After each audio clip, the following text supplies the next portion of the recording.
for the plot, but we all know it is probably not. Little chat with another slice of life. Biggles keeps talking about another villainess. And in a trope beneath the side of the back. Watashi tachi wa sorera wa subete vuseki shimasu. It's the Biggles breakdown, another anime night. Fighting all the shows and the plots. It's time for the Biggles breakdown. Breakdown.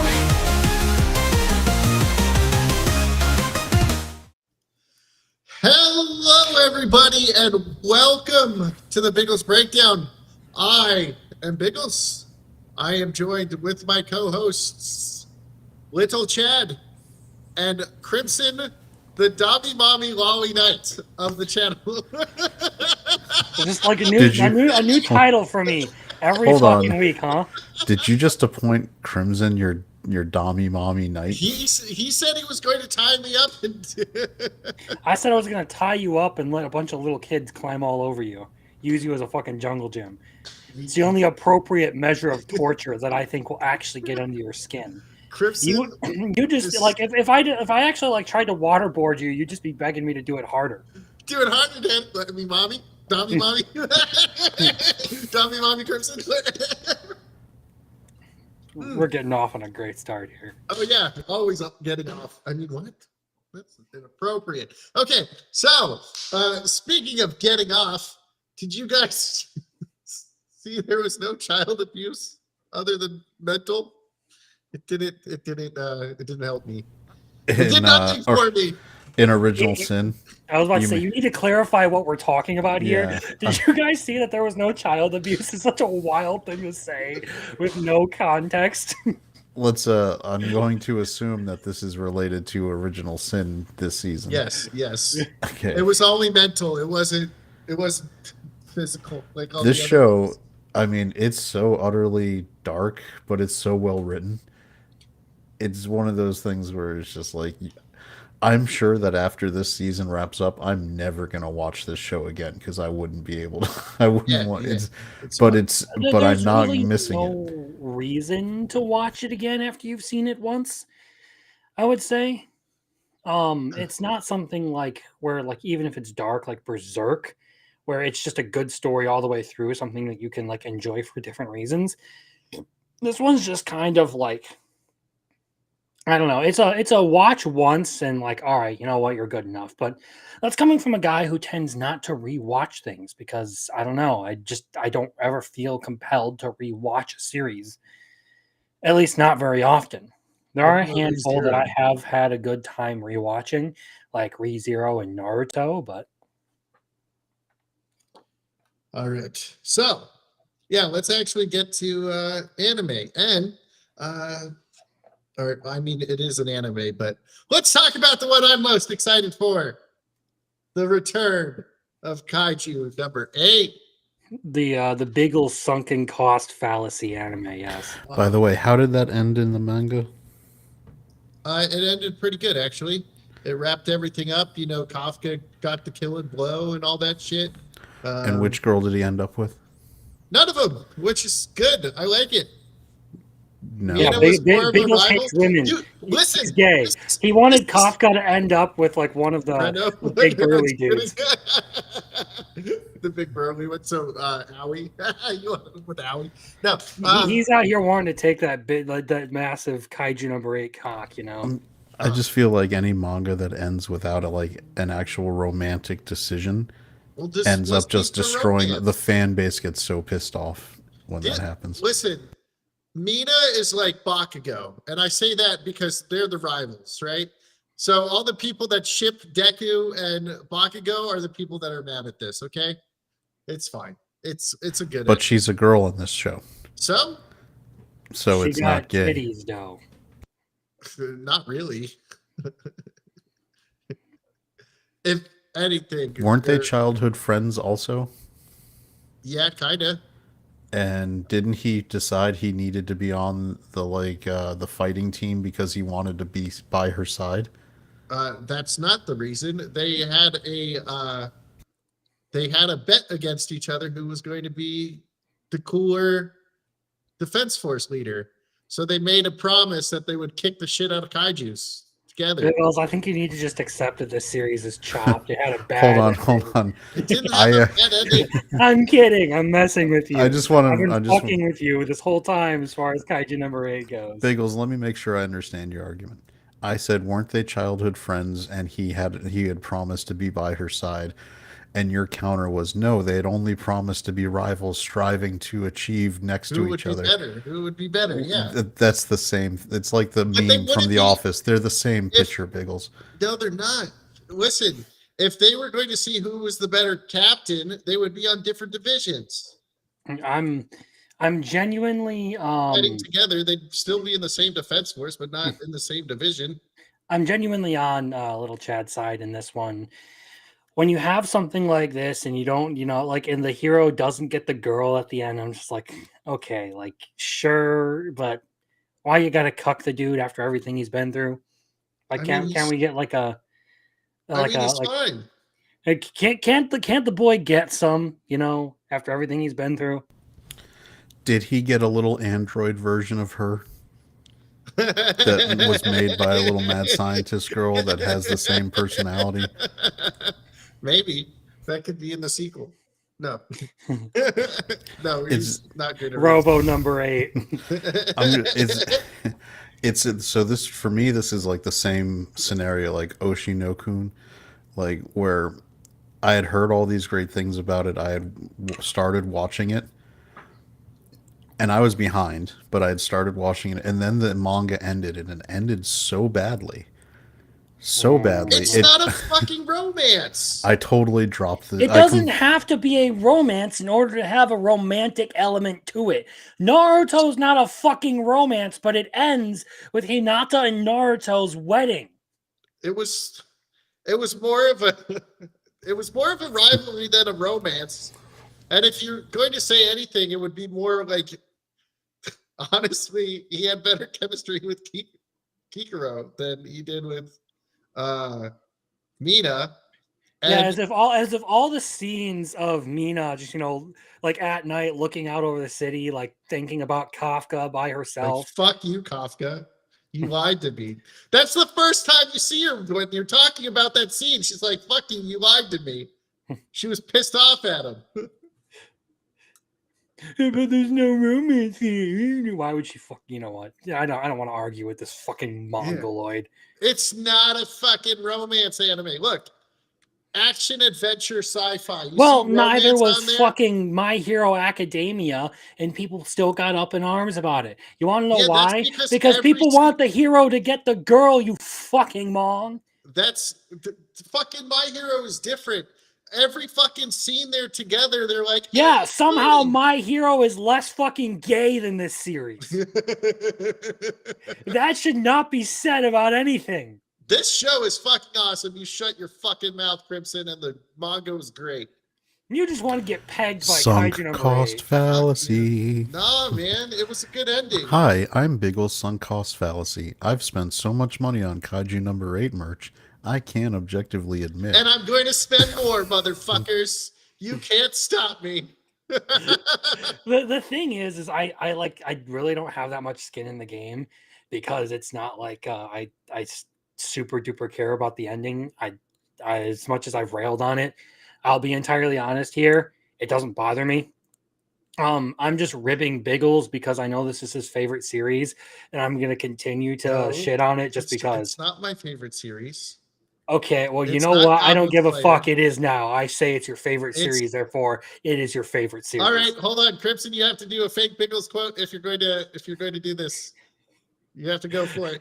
Go for it. Biggles once told me he loves Kaiju 8, number 8 so much he would sell both his testicles and his lungs in order to buy more merch from this show. That's why I know it is his favorite.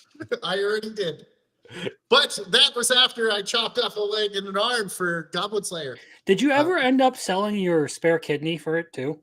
I know we talked about that at some point. That was for Goblin Slayer. It was for Goblin Slayer? Yeah, I had to make sure. I mean, you still have one eye you can get rid of. So I'm going to throw down another marker. If in Goblin Slayer they end the series and he doesn't get with one of those bitches, that one will also be That will He's already got Cowgirl. They're technically. She What tells about everybody reverse cowgirl? What do you Well, mean he's got her? he Has already he got her. actually? She tells everyone she's his wife. Does he actually look? Yes, I'm talking yes, about him acknowledging a yes, romantic partner. yes. He does that in a lot in episodes. He's done Wait, it in the series. in the So then anime, basically he's He's admitted done to it being married. he's basically. never. Yes. No, He, he's asexual with her in the series. he's already said he can't. Like the episode where Spearman asks him, "Would you take your life for this?" He says no because it would hurt her. He was talking about Cowgirl. Okay, and yes, they've already, or she tells people she's his wife, and he just kind of rolls with it. If they don't have a definitive statement from the Goblin Slayer that he's with a girl, the people will not be happy with that one ending too. Listen, he's People already want got a Cowgirl. resolution. He'll probably have all of them at the end. It's not quite finished. He'll probably have all of them in the end. Yeah, as long as I'm just saying that this is a weird phenomenon of late where the mangakas chicken out and want to not somehow have like they're all getting cold feet about actually pairing up their characters for some reason. Well, I yeah. mean, Well, for some reason, you mean like watching Horikoshi get death threats from his fandom? Watching Tite Kubo get ripped to shreds over his decisions in the romance department. Gee, I wonder why mangaka steer away from this kind of stuff. But listen, most of the time that's for them because they don't make a decision. No, well, Tite Kubo was because he paired off Ichigo and Orihime, like the most obvious relationship in the whole fucking series, and people didn't like it because it wasn't Rukia. My Hero Academia again because well, the most canon ship you get is Ochako and Deku, and people were upset because of their fucking shippers and their losers. well, Or how about Domestic Girlfriend? As much as that ending was awful from everything that I've heard, they actually paired someone off. It was a romance series. They paired someone off, and they got flack for it. yeah. Well, the mangaka said he wanted to write like another 20 pages, but he had to wrap it up. So obviously that part wasn't important to him. So, or it wasn't Look, important enough.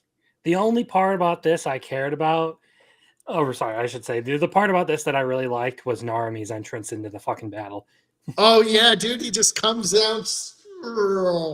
That's like the intro to my video.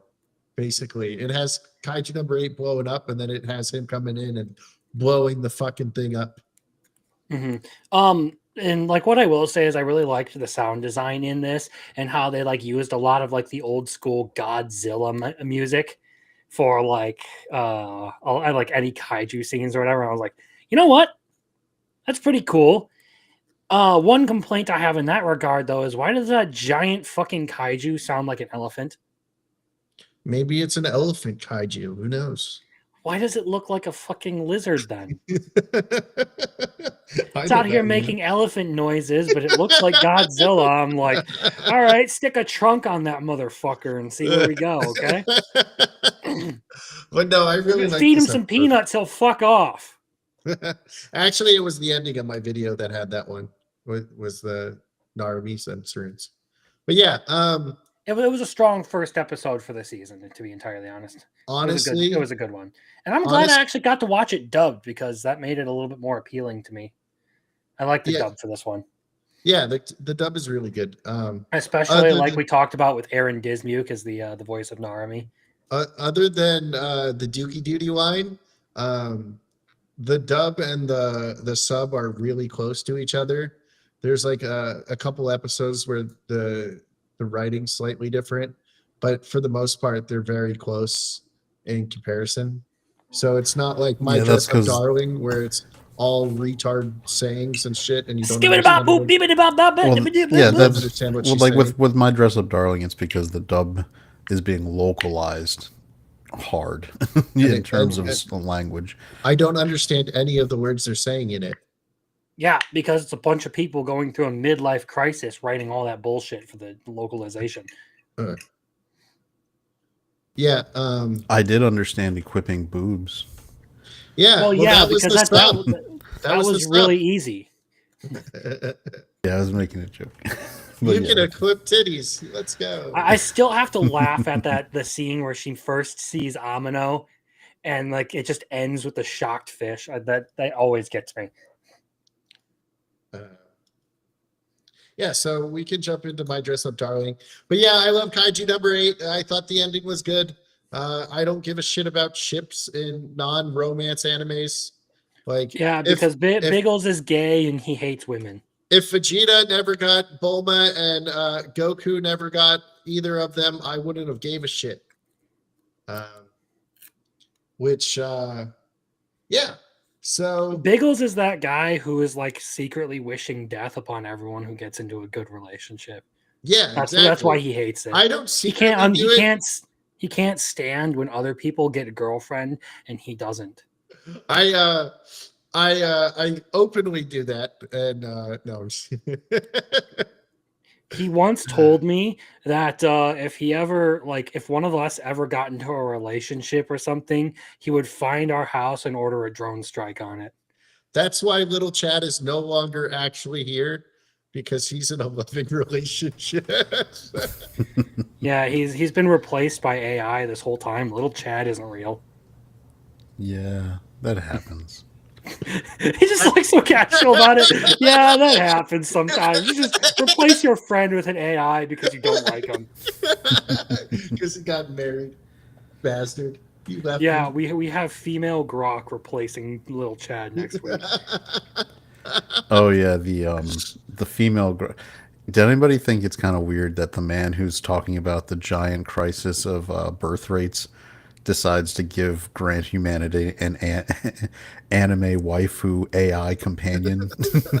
Dude, everyone's been pointing that out. Like everyone was immediately like, "What the fuck are you doing here, you psycho?" He's trying to lower or Let stop the me- birth rates completely. I'm gonna give all the otaku. I think it's because he's like, I'm gonna make sure that otaku neats never breed. Here's what I'm gonna. He's pissed off that everyone called him out for being a fake gamer. That's true. Uh, Well, I mean, the internet autists are undefeated. If you're gonna say you're like this high end gamer, you sure as shit better not make sure that a guy with a spreadsheet can't be like, it's physically impossible for you to have gamed at that level. If you are bullying credit card companies into banning games off of Steam and preventing people from purchasing manga or anime, you better make sure you didn't actually go out and support cuties or defend child rapists or anything like that, because you will awaken a firestorm of internet autism if you do that. Beware of the autism. Yeah, it is ridiculous that Mastercard thinks they can dictate, that kind of stuff. I'm not a fan of. I don't even have to like porn games or anything like that. I don't care. You know what? You're getting demonetized. I said the word. Like, I don't even have to like that stuff. I think it's generally distasteful and like crappy game design. But I don't want card companies having authoritarian power to determine what I do and don't buy. I talked about it on our show last week. I think it was where it was like, look, even if you don't, I mean, personally, yeah, do I play H games or anything? No. Do I think they're great? No, not really. But here's the thing, they're legal, and I don't want the credit card companies to ever get in the way of a person making a legal transaction. You know why? Because I'm personally a very big fan of the Second Amendment, and it's a pretty easy leap to say that if you start restricting any kind of legal transaction, you can start restricting lots of legal transactions. And what's to say that suddenly they don't want you to purchase guns if you're a pro-gun person? It's the same logic, and you got to be Well, on. let's not even Yeah, go they'll that stop. far. They'll stop Arin from buying her fake boobs that her new friend buys. Yeah, like you don't even have to take it that far. Like, how long before it becomes a game like Stellar Blade, and then it becomes any game that has any mildly revealing outfit whatsoever. Oh, I think they banned like a horror game right after that. And it's not even H or adult. It's just because they're like, no, it's got stuff that could be considered or construed as that, so we're just banning it. Hey, Anyway, stay on topic. Anime. yeah, I was about to say. Anyway, let's get back to the anime. I really liked this episode. As far as like Amane goes as a character in the manga, I liked his character. I always thought he was an interesting addition to the whole cast because he'll show up again from time to time. I think there are multiple arcs where they actually do bring him back in for like group shoots and stuff like that. But I like how they gave the whole backstory to it, and like it just shows that Maureen is like a genuinely good person because like he's expecting everyone to like reject him after everything he's been through, and Maureen's just like, how could they do that to you? And she was crying. Yeah. So Which is nice because it also plays in perfectly. You can see the theme of the arc, right? Because it's going back to like when he had his flashbacks to when they made fun of him for making dolls as a kid. And I don't think, I mean, it was so on the nose when when he was like, just because one person told me once that they thought it was creepy doesn't mean everybody would. It was like, all right, now you're like giving the exact message spoon fed right to him. But it's good to hear. Well, I mean, the whole Everybody theme needs of the show is like just enjoying the things that you actually do, regardless of what other people will think of it. Like you should, just be like happy with your hobbies and everything. Don't be self-sacrificing to the point where you're going to give up everything you love just because someone else can't handle it. can we talk about the part where she's modeling and the person's like, "You're her boyfriend, right?" And he's like, "What?" And he freaks out. He's like, "Oh, no, no, no, no, no, no." And then they're like, everybody "Oh, we have a birthday party to go to," and it's just for the Maureen being character a total gooner. for H games. Yeah, Marin won't even be able to buy her games anymore. Right? There we go. We wrapped Well, her back in. Japan's a cash-based society anyway, so she'll find a place. I mean, Japan just said like the visa of Japan. Yeah, for payment processors for credit cards, but even in Japan, there aren't a lot of places that use credit cards. Like a lot of them still will ask you to use cash. Yeah, okay, I didn't know. Yeah, they rely very heavily on cash in Japan. That's a thing. So they have a lot of actual physical stores. Got it. But yeah, the whole thing with the Shizuka, the Shizuku birthday party, that was hilarious. And I love how they always use the animation to very well tie like into the humor of this one. It's fantastically done. Like the what was it? A soda bottle with that face on it. And she I just was puts the dying. mask on the soda bottle. Yeah. Yeah, that was hilarious. I think the show's actually pretty funny. I'm not going to be able to watch the dub because I couldn't understand a fucking word they were saying. I was like, listen, I understand Japanese better than I understand this. What is going on? What the fuck is this godforsaken jibber jabber? Yeah, I was like, what the fuck is that? What is she saying? And I also think that the Marin voice actress in the Japanese original is superior in terms of emotion and that. So, Not a fan of Amanda Lee. Not a fan of Amelie. I met her.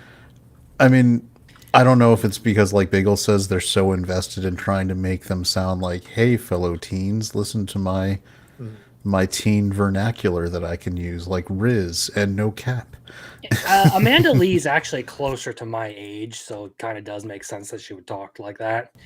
But to be fair, she was one of the Kick Vic people for a while, so I didn't know that. Yeah, unfortunately, she switched it up. She switched it up when it became unpopular to be against Vic Mignogna, but I Yeah, I She noticed was that. on that train for a while. Yeah, I noticed that even Rial and Marchie don't even Talk about acknowledge it that anymore. anymore. they don't want to. They don't want to They're make any like, waves.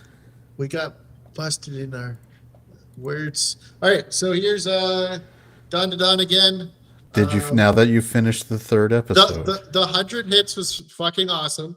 I thought that Yes. was cool. I like It's how one of my favorite fucking parts of that whole movie. That when I watched it was just the 1, 2, 3, 4, 5, 6, 7, 8, 9, 10, 11, 12, 13, 14, 15, 16, 17, 18, 19, 20.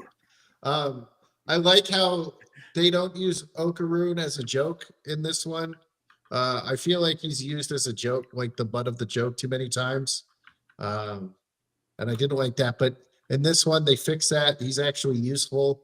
I really like the episodes where Okaroon shines. Um Well, but I yeah, I do mean, he's the main character. And I feel like they do a really good job actually of giving him a chance to shine throughout the entire manga. It's just it gets more it's not as pronounced in the beginning because like he's still kind of getting used to the powers. Yeah, but it still kind of feels like they use him more as like the butt of the joke. I And I don't also, I was go gonna ahead. say, I also think Turbo Granny came off very well in in this 3 episode mini arc with the, I've got luck powers, but I can't control who's getting lucky. Sorry about that. Well, 3 episode? No, it's gonna be a fourth episode. And as far as Turbo Granny goes, I will say it's kind of weird how her powers like repeatedly come in handy whenever Momo's getting assaulted by some creepy dude. Well, maybe that's who gets lucky. Is is Volo's powers. So I think I am going to switch to the sub for this.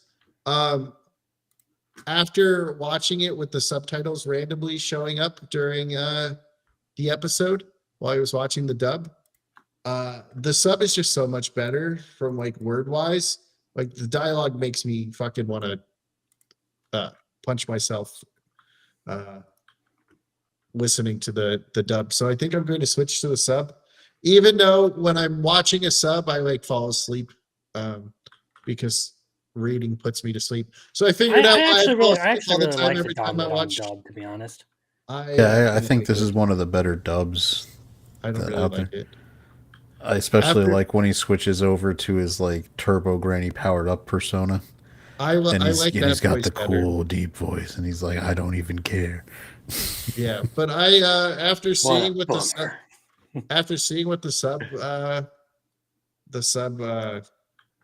dialogue was, I think it's like so much better. So I'm going to switch to the sub. I can't with But the language. now I like I was saying, there's a reason that it works so well as a movie experience. Like when you do these three like in one consecutive sitting, it Hmm. flows very well. Yeah, I could see that being It's a really designed to be one experience more than a broken up one in this case. I could, but there's no bits on any of the other platforms, so I can't. Maybe for big super chats, I can go like this if you want. Uh, um, but but what we're but yeah, I do understand like this was a good movie. I thought Kaiju number 8, if you did the first division arc as a movie, would have worked really, really well, and then you could have just went into the next part.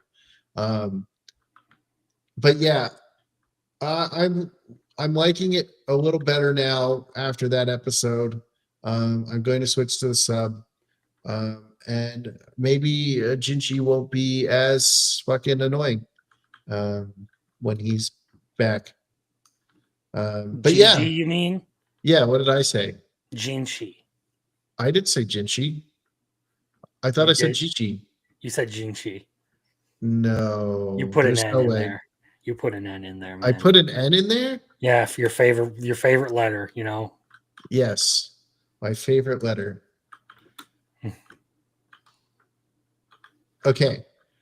So Sword of the Demon Hunter is back. All right.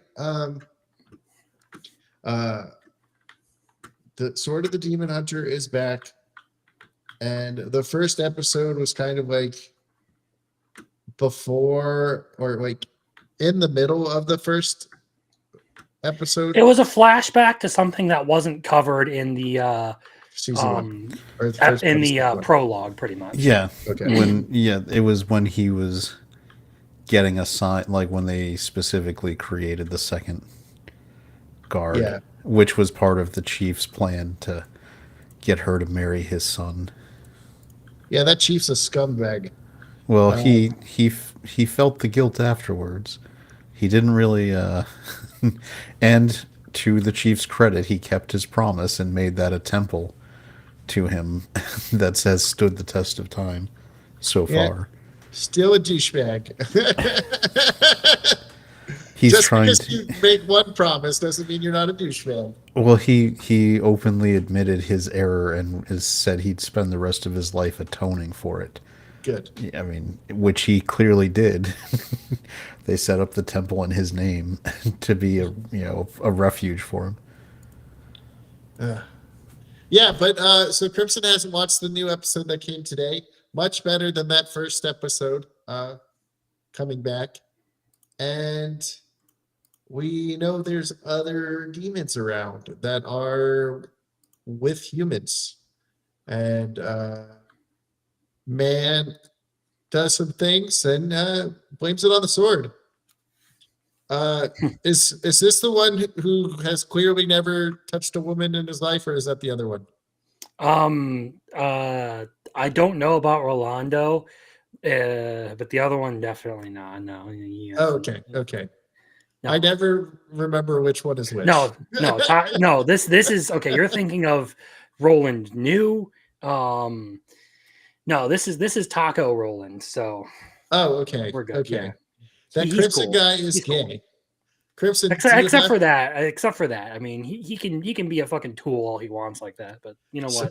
So Crimson, Go back to weed in the fucking garden, okay? So Crimson, does that make you our gay Dommy Mommy Wally Night? I will beat the shit out of you if you don't stop this insanity. Wait, hold on. What is Swig saying? So the evil eye acted innocent and tortured to trick him? Well, no, acted innocent so he could gain his powers and kick his ass. If you don't want people to think you're a simp for Maza, then buy the merch from Biggles here. Okay, there you go. If you want to buy merch, you can buy it there. Thanks, Swigs.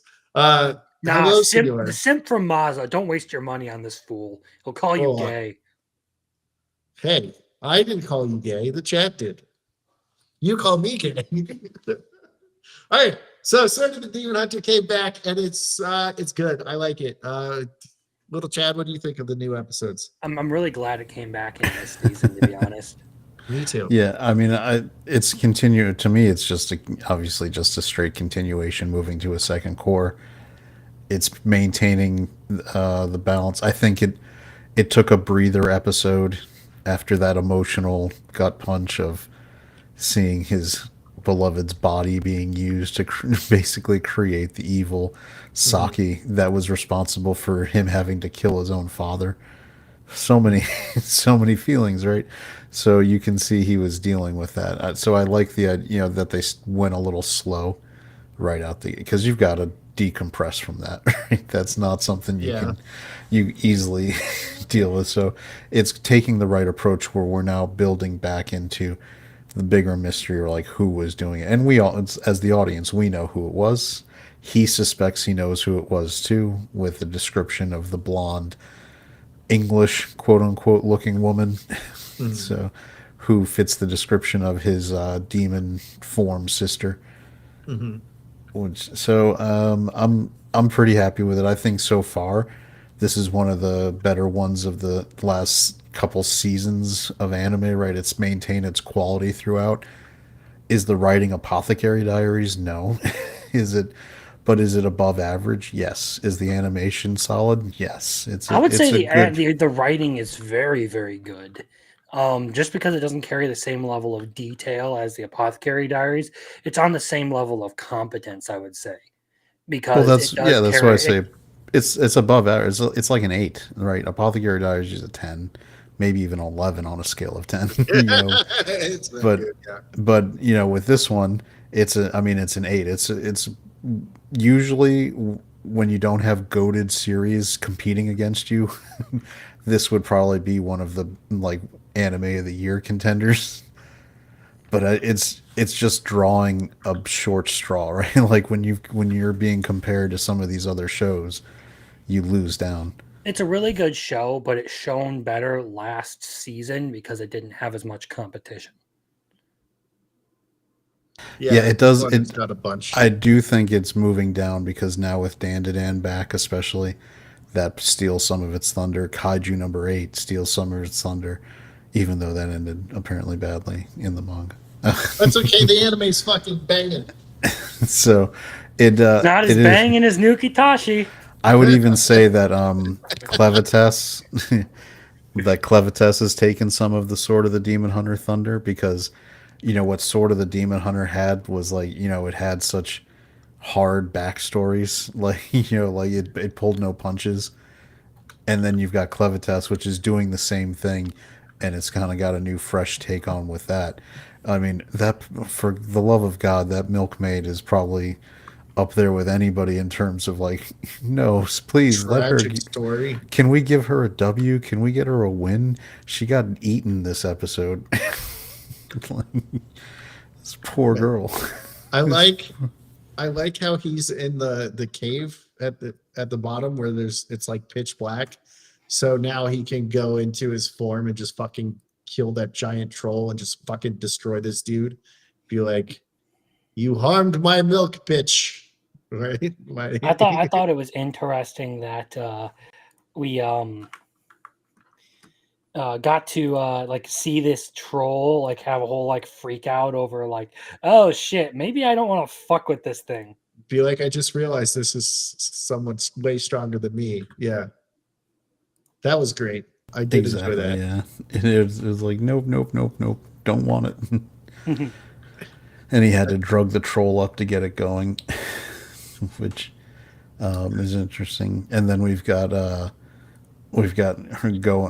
our hero girl now dropping herself into the water now to actually go for the sword. And she's in a bucket while she got everybody else, or a barrel while she got everybody else in there normally, and the monsters are just eating her, or not eating her, eating them. And she's just sinking to the bottom slowly. And she's like, man, I wonder how many times I'm going to drown in here. Like, it's going to suck.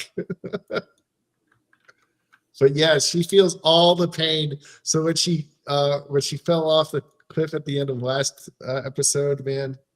Oh, but yeah, this is definitely one that we just have to talk about all the time. It's just so good so far. Like, I like the characters too, like a lot. So what do you think, Crimson? Clevitas has been one of my favorites for the whole season. Like we've talked about, like the writing is very competent. I like that it's taken its time to establish its characters. It has been a genuinely good show just from like the concept of it. Like you have this monster who is, you know, starting to like take an interest in humanity. So it's like the interesting story of, will they find something redeeming about humanity to um like, you know, spare them for, or is this just going to be a condemnation of everything that they've ever done? Mhm. Yeah, it would be cool if you destroyed all of them, but it would also be cool if you let them live. You would want that. You would want that.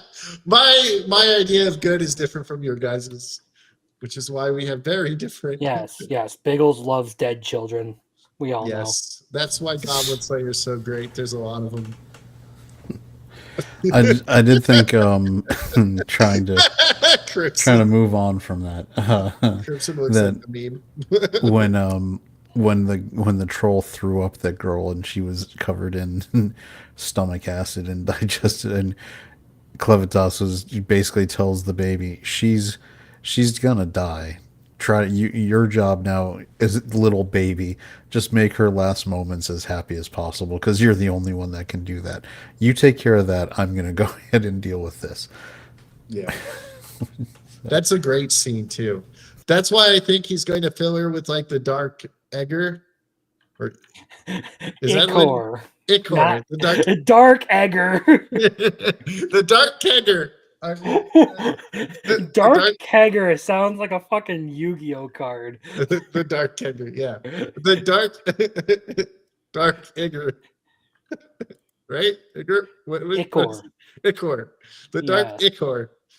Um You gotta really be careful not to say a G in there because it sounds like you're using racial epithets. well, Okay. that's okay. I was started with an I, okay? No one's going to be upset because Yeah, well, Biggles, people got that's upset at Japanese people for saying "ni guy," which is ooh, bitter in Japanese. dude, people get upset when they say like they were like Crimson Coon because you're younger than me. They get mad at that too. Um, People are fucking stupid. Okay. yes, I know. That's the whole point. You know who's not stupid? Me. Rascal. Oh, yeah, Oh. me. No, just kidding. So this is so Crimson hasn't been able to get to Santa Claus yet, but why don't we talk about the first season? The really interesting, strange mix of powers that puberty syndrome somehow delivers upon people. Yeah, man, this is a crazy show, dude. I've been watching it and I can't get enough. Like it's so good. I It told you to really watch is. it for like for a year now. Did you really? Yeah. Man, you know what? There's so many people who have been telling me to watch this, and I was just like, yeah, it's on my list. Don't worry. And then it it popped up, and I was like, oh yeah, It's we're because they gonna have to finally talk dropped about a it. dub. It was like it took forever for them to finally get a dub of this show. Yeah, it did take years for them to finally dub this show. They only But did it once the second season got. Like, I think the dub was because they were going to dub the second season, so they went back and dubbed the first. mhm. Well, I mean, it got me through the whole thing. I liked the dub. I don't think it's the most amazing thing, but it was all right. It was good enough for what I was looking for, and it turned out to be like a 9 out of 10 series for me. Honestly, like a Dude, lot of it's people had solid. talked about this series, like everyone always looks at it kindly. I'm like, you know what? I got to give this a try at some point. Um, It's one of the more solid romance animes too. The relationship is a genuinely nice, good relationship. well, it all works on Sakuta just being like like a really like I hate the term relatable because a lot of people will use it for a lot of things, but Sakuta really is just a relatable dude at times. Like he's a genuinely nice person. He's not afraid to just, make like the horny jokes and stuff and like play the part, And then Futaba's just like, oh, play you're the such a part. rascal. Um, but yeah, I really like this one. This is a good romance.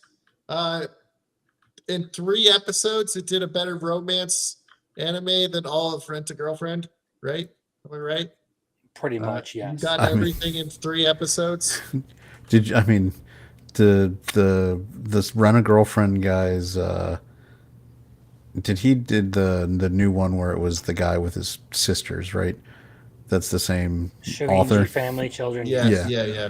I mean, that one's better than Rent a Girlfriend. Rent a Girlfriend is ass. It's like, but But no, I heard it was peak cinema now that she kissed him finally. 380 you, something chapters later. hold on, Biggles. Here, she was like, "Here, let me give you a kiss. I'm going out to date another dude who's paying me now." I don't know if that's what happened. I didn't see it. I just heard they kissed. Who cares? The Who the Rent a cares? Girlfriend Yeah. fans apparently. Oh my god, they're so together. Like absolute cinema is what I've been hearing. Congratulations. It was done better in 3 episodes by an actual proper romance. But what I really like about this one is how oh shit, he hasn't seen the movie yet. I can't go into that. Um, because I want Crimson to experience it without like ruining it. So fuck. How am I going to say this now? I really like the relationships with the people that have puberty syndrome and him, because it means more when you get farther in. There you go. Well, I mean, it's just a genuinely good story in the way that it has used a lot of those powers, and like they kind of like make an interesting point of it, and like of the whole puberty syndrome thing. So, I mean, like with the whole like time loop thing or like people forgetting all that. I also like that they decided to go with like a much shorter arc, I guess, for each one rather than making each one a season of its own. Mhm. It's basically like, oh, well, you have 3 episodes of my being forgotten by everyone. And then we're going to resolve that. And we're going to move on to the next girl who has this issue of, Time um, loops. time Yeah. looping everything. And then from there, we're going to move on The to body swapping. the body swapping. And all of it was really well done. And it like played off of something that, makes the characters and like likable in their own way. Excellent So, use of Schrodinger's cat to to mhm. explain Bunny Girl's situation too. The Mhm. first time I've actually seen the literal experiment of killing the cat in the box, animated. Yeah, well, I mean, there's that, and then I think really the thing that like drove it home for me was episode 13. So the last one in season 1 here, where like the sister gets her memories back and like this version of the character that you have been around for this whole show like dies, I guess. It was like that one kind of fucked me up, okay? I'm not gonna lie. Like I that wanted one the kind of panda hurt. lover back. Wanted the panda lover back. Like I genuinely felt for Sakata and that like this person I've spent all this time with is just gone. Like they've just been completely erased. And I couldn't live up to my promises to her.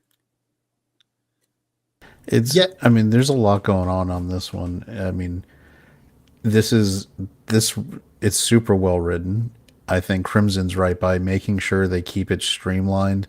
They don't overstay like the trope or the gimmick too long for any single one person they're dealing with. So it lets them focus on the core writing issues and relationship parts. When you're doing the time loop, you're like saying you're only getting 2-3 episodes a problem, so it keeps it fresh. It lets you deal with the people.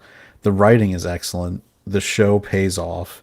It's got mature characters who actually have a functional relationship and how they deal with each other, even though they're younger and still have the puberty syndrome driven problems. It's excellent. This show is fantastic. It says 2 seasons, but you have a season, a movie, and now the new season. So you've got 3 things you can watch. Season 1, which I believe was, how many was it, 13 episodes. yeah. Then you've got, I think the movie was the way that it is on Crunchyroll. I think they broke it up into 4 episodes. No, it's just a movie. Is it just a movie? Yeah. I forget The which four one. the 4 episodes is Love is War. Yeah, okay, so Love is War they broke up into Yeah. episodes when it had been released. That's what I was thinking of, Kaguya-sama. I don't know why they broke that up into the Christmas movie into 4 episodes for that one. And now we've moved into our Santa Claus arc in season 2, which is a nice, and clearly it's got a cool hook, right? You watch the first episode, she's walking around in a bunny suit, and it's Mhm. like, and rightly so. It is like, why are you doing that? And because no one sees her, but when the one guy finally does, like, what the hell are you doing? Like, what's going on? So I just Yeah, love I this can show. understand why this show is as incredibly popular as it's been. It's just good. Mhm. I really like it. And my is a you know, the aggressive type. She's the dominant one. You want to step on your feet, Biggles. I know how you think. I know exactly what's going through your mind, you sick, twisted freak. You and Sakata both. All right. Now let's go to I just gotta love how like every time he's thinking about how aggressive she gets, he just sort of like gets that dumb smile on his face. this one. All right. Let's go to Witch Watch. And then we're going to introduce something to everyone. And chat, we're going to need you to vote. So if you're here, we're going to need you to vote. Let me retweet this real quick, saying it's almost vote time. It is almost time to vote. We are going to need you here. Okay. Now we can tell people to come vote. All right, Witch Watch. So Nemu is back in this episode, and she basically goes on a date with the werewolf guy. I So- haven't seen this episode of Witch Watch, but continue. Oh, sorry. It's okay, dude. I've said multiple times, spoilers don't really bother me a whole ton, so go for it. I know, but in the last one, we don't like. It's such a. If it's spoiled, you miss the thing. In this one, it doesn't really matter. So she's kind of on a date with Kego. What is his Kengo. god? What? It's Kengo and then Wolf. Kengo and Wolf. Okay. So basically, she has that deal where she has to go there once a month to turn Kengo into Wolf. And so they're kind of on like a date. He's trying to be cool. She's like, man, you were so much cooler when you were not trying to be cool. Because you know how he's like a poser kind of hipster. Mhm. So they kind of have like a little date, and it's a good episode. I like it. And then there was other stuff going on. Was this the one with the water wizard, or was that last week? I think that was last week. Oh, okay. Then Little Chad, help me out. What else happened in this episode? I haven't seen. I didn't watch the latest one yet. All right, sweet. Let's go into the voting then. But yeah, Witch Watch, better romance than Rent a Girl. Okay. I mean, Jesus Christ, stubbing your toe next to a girl in a bar is a better romance than. Hey, I did that before. Did it work? Yeah. So I was in there. So Biggles, if you're gonna go the rent a girlfriend route, I gotta buy a hooker. yes, after you stub your toe and you say hello to the girl, you pick up your phone and you order the hooker, and then you fall in love with the hooker and say, "I'll continue to pay you for as long as it takes while you're out hooking." Nice. That's why I think it's hilarious that it's like called Rent a Girlfriend, and almost like no, it's the whole premise is you're on a date with a prostitute.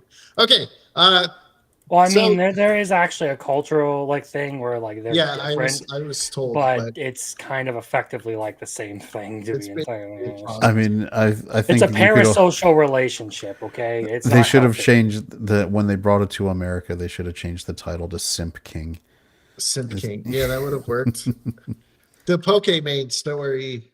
Okay, so this is going to be our tier list, and what I mean by tier list, it basically is a way so I can take notes on the shows we're going to watch because there's too much, and I just kind of have to watch them. And at least this way, I can write them down, and we can cut out like 4 or 5 animes. So I can have some stuff, so I don't actually pull a Witch Watch and be like, yeah, I don't remember anything other than the date. Oh yeah, the vampire kid almost burns down the house with the rest of them because they wanted for Mori or Moe. What is his name? Moi. Yeah, Moi. Moi. They wanted It's to kind of pay a back weird Moi. Japanese pronunciation because of how they like say things. So it's Yeah. always like Moi, but it's Moi is close enough in the Americanized Okay. version. Okay, so we have Kaiju number 8. We're going to talk about every week. Yes, because Biggles has to get his rocks off to that one. Yes, and if you guys don't want to talk about it, I'll be a loner and do it myself. My dress up darling. Biggles is going to start the Kaiju cast just because he wants to be able to talk that. No, because then people are going to be like, "Why aren't you talking about Godzilla?" I'll be like, Because Godzilla is a lame kaiju, okay? uh, um, so Don to Don, because you guys love Don to Don. Because You're gonna Don's come awesome. around to it. I mean, Biggles is like, now there's a lot less penis. I'm really getting there's more in. there's way less penis dragging across Gigi, what is Gigi's face? Yeah. Um, okay. Sword of the Demon Hunter because it's fucking Mhm. awesome. Santa Claus because it's fucking awesome. Witch Watch because I assume you guys are still watching it every week, and Yes, I do like Witch Watch. I we've just been need to catch talking up on it. we've been Yeah. talking about it every week since it came out. Rising of the Shield Hero because we got the 4th season.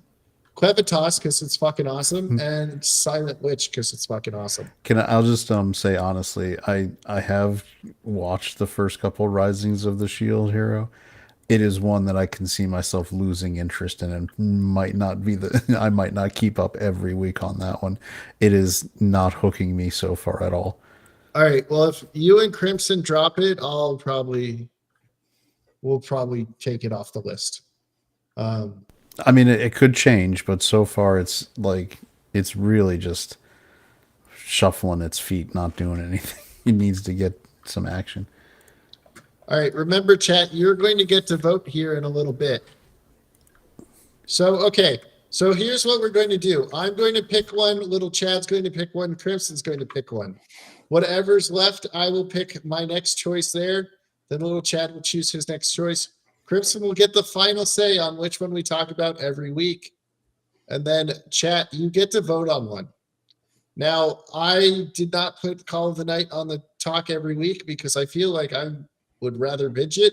But if you guys put it up there, I will make sure to watch it every week. So, and this one is over very soon. So we might just talk about that one when it's over. So I am going to put my first vote as Outcast Restaurant. If you've been watching the videos on my channel, I've been doing one for each episode. I am going to make one of the 3rd episode pretty soon before the next episode is out. And that is the one I'm going to want to talk about every week. Little Chad. All right, looking at the available options, my first pick is Rory Rocks. Okay. Like I was gonna go any other because I believe it's a wonderful educational show about mineralogy. Yeah, I like rocks. And not a graduate student building a Ure Which harem. one tastes the best, Biggles? Which rock tastes the best? They're Mhm. like these black ones with swirls on it. Okay. Yeah, there you go. It was right outside my school.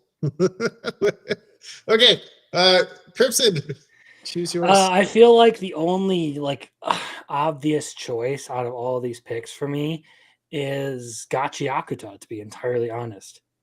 I think it's a very good shonen anime. It has a great hook right out the gate with the whole first episode and everything that happens there. The power system is cool. The action is always great.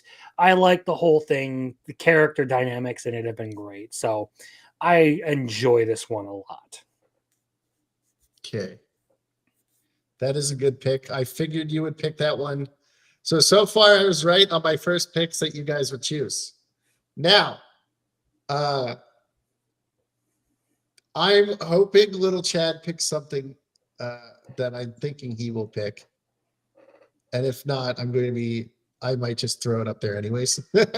So I have 2 that I'm thinking right here. It's either Shy Hero or Hotel Inhuman. Because I really like Hotel Inhuman. But this has Best Girl. Let's go. And it has multiple Best Girls. Is Biggles not gonna go with the Dommy Mommy? No. she is the Dommy Mommy of the summer season. And she's falling in love with him. They went on an actual date. And she's like, please be my dog. And he's like, I can't, because then I can't protect you. She had the whole moment where she was like losing confidence because she's like, I just want people to pay attention to me because that's what I thrive on. That's what I need. Like, I am desperate for the attention. Do you hate me? Nah, I'll protect you. I could never hate you. All right, little Chad. All right, let me see. I mean, since it, I, all right, so normally, if it wasn't only 6 episodes and we weren't gonna probably just binge it and talk at the end, Yeah. I have really just, it's so annoying. It's so crazy that a show about just two girls sitting down chatting has been as entertaining as it has been. If it was more episodes, I would have just put it on talking every week anyways. So. Yeah, but in this case, I'm gonna go with Ugly Bastard and Epic Fighter I because was it's been 2 for 2 for little Chad. because it's funny, man. Did you watch this new episode? Like, I mean, I also want to know the mystery. Like, who is this other girl who Yeah, knows yeah. who he is? What's the Yeah. backstory? Like, Yeah, it's so good. And he's like wanting to protect the other one once he finds out her backstory. And he's like, he I'm puts. no longer losing this party. Oh, it was so cool how he put it together. Like she was disabled. Like she that again, like we talked about when we went over, like who are the kind of people who would choose knowingly to Mhm. isekai to another world? It's people who have What did I problems just with their do? lives. Okay, fixed it. Okay. So yeah. Insofar as that goes, like we actually get a little bit of a back. Like I think we're getting a bit of a reveal on the backstory of the blonde chick as well, because she is very skeptical about giving out her name. So I think that Mhm. implies that she's someone very She might be an famous. idol. Yeah, well, she's someone with incredible talent because you've seen like all of her, ability to like do all, or like her ability to do all this stuff. How she's like very acrobatic and all of that. Mhm. Um, it seems like she was someone of significant talent, of significant fame in her previous life, and all of that sort of weighed down on her. And that's why she doesn't have an easy time revealing her name or making friends. She feels like people will start putting expectations on her, which is why she has that whole like emotional moment when our ditzy dark haired chick is like, "Can I call you Reese?" Yeah, that was funny. I also like the idea where he got like the girls like I guess you didn't realize if you put negative points on your looks you got you got extra bonus points for your attributes and he's like she was like yeah I put negative 15. He's like what? She's like yeah but I typed in the box that I wanted to look pretty and he's like shit you could do that. Well, and okay, I do want to point out one more thing. Another thing that makes me suspect that like she is the incredibly talented type who got too much attention in her previous life. She figures out Shigeru's identity with almost like no effort, it seems. So Or there's that. maybe she doesn't want to say it because she was the girl who didn't someone say that the girl that she might be the girl that got him arrested. Accused him. Yeah. It does that doesn't necessarily I mean I I guess mean, you can she change said your she wanted. looks. Yeah, you can change your looks because he was an ugly bastard, but he wasn't a fat bastard. You know. Well, he went negative 255 on his appearance. I know, and he could have just Yeah. wrote, "I want to be attractive." Yeah, so to basically put a fake glamour over on top. I really hope I haven't I'm an anime only on it, but I really don't want to get anywhere near this girl being the one that accused him of touching on the train. Yeah, me too. Nope. But I'm like I think Crimson's route is much better where she was some kind of very popular, maybe even an idol or a type where she had a big following, felt like she had no life on her own, is very smart, and just wanted to get away from it. It reminds me a lot of if you guys watched Gun Gale Online, you know, the GTA, the GT, Sword Art Online. the Sword Art, Yeah. you know, like spin off. One of the characters on that was supposed to be a pop star where she completely could be a different persona in the game and was like a crazy death junkie COD player. So like Pencil Gone from They Can't Go Off even Frontier. no, they Yeah. even have the same, like when she's in game, she looks exactly like the character design for Pencil Gone, which is funny to me. If you if you guys haven't, it would be worth maybe because there's 2 seasons of Gun Gale Online. If you watch them, because the way the second season ended, I have a lot of questions about what they were trying to insinuate, and I want somebody I can talk to about it. So you guys can watch it maybe if you get a chance. Because nobody else I know watched it. I was like, it's a fun show. Just because it's girls doesn't mean it can't be a fun show. Anyway, but Example, little Chad's first pick. all right, come on, don't act like you have you watched every episode? Of course I have. Yes, you have. Crimson, Like, have you watched every episode? I was using Duh. this as an example that you Yeah, were correct. yeah. Yeah. I And mean, in it's just terms, being particular. It doesn't even have to be Nagi. Like I'd be watching every episode just because it's about rocks. all right, scroll up. I'm just gonna show something real quick. All right, Biggles might have picked Dami Mommy of the summer season, but Nagi is anime ass of the season. She has the number one asset. And then in the show, her assistant, or not assistant, like her undergrad has the second. Stacked. Okay. Yeah. Let's get Crimson second. So I have a feeling you put this one on here specifically because you know I like this one. And you probably figured I would mention it, especially after I put out a video on it today. But That is why I put it on there. yeah, I dealing haven't with the watched it Mika, all. dealing with the Mika Dono sisters is a breeze. I really like this show. So this is your second one? Yes. All right.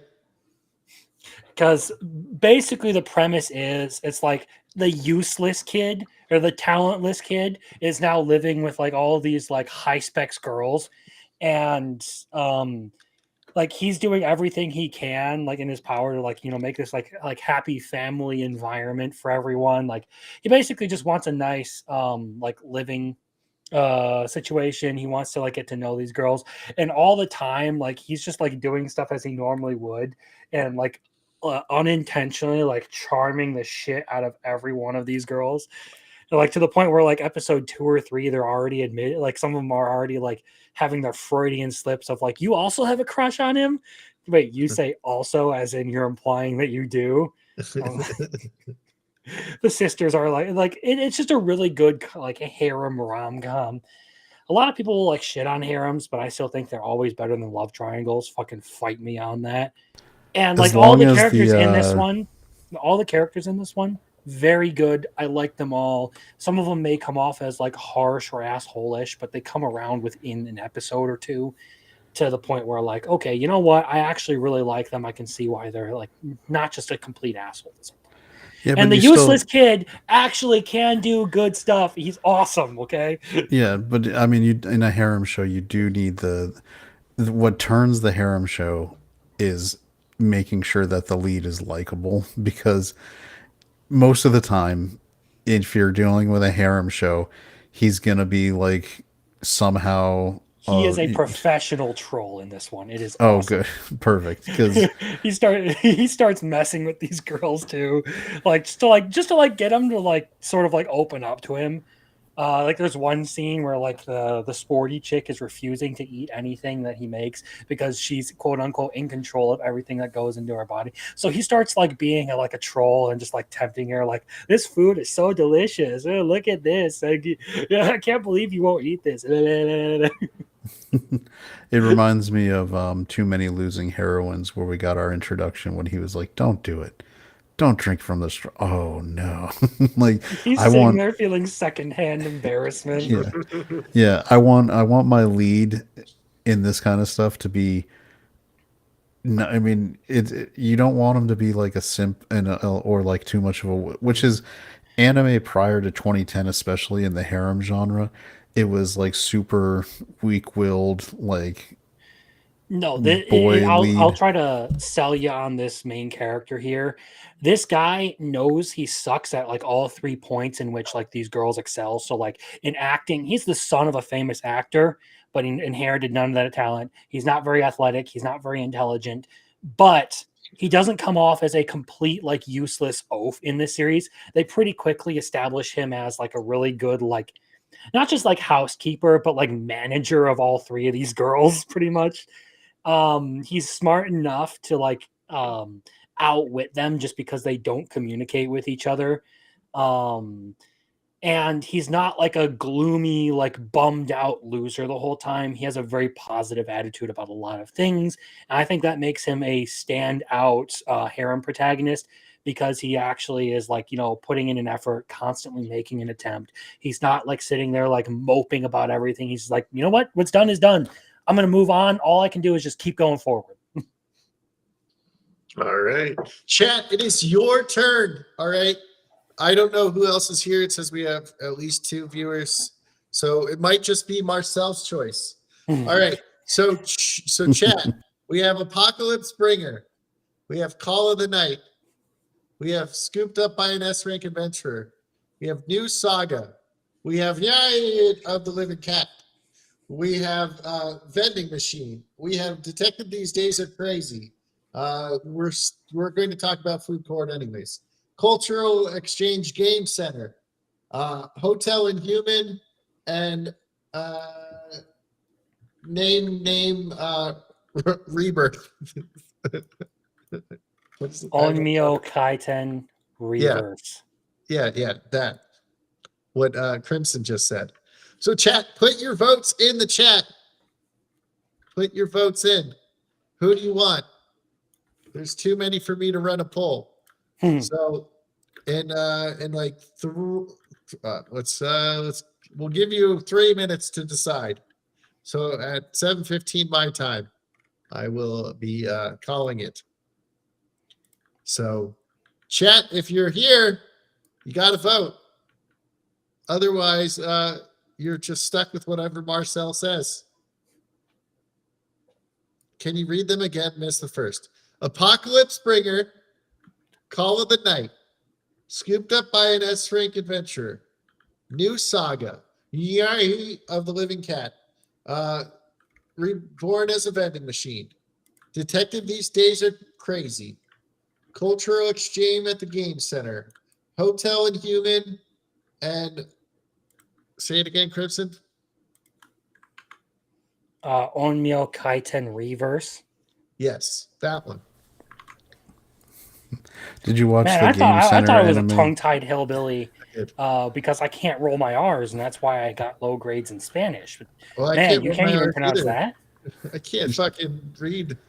I do love the continuous in the game cultural exchange anime, the continuous visions of his sister turning him in for being involved with a middle schooler. He's like, all I'm doing is writing, like trying to be a nice friend. She's like, no, terrible. All right, other chat members, if you're here, these are ones you can choose which one of these 2 you like. These could be the everyday talked about or every week talked about. If not, Marcel, you're going to have to choose one. But I do like how I was right about what you guys would pick. So I went ahead and chose mine to guarantee I get to talk about those ones. I mean, more like you limited our choices to make sure we chose those ones. No, I mean, I figured we'd want to talk about these ones anyways, like all the continuation. Hold on a second. Continuation. Yeah, I mean, when you put like we were talking about Silent Witch, whether you wanted to or not. Okay. All right. All right. So what were the ones we had? All right. Just scroll back up. While Marcel is deciding which one he wants to pick for the chat. So we got Restaurant, Shy Hero, Ruby Rocks, Ugly Mug.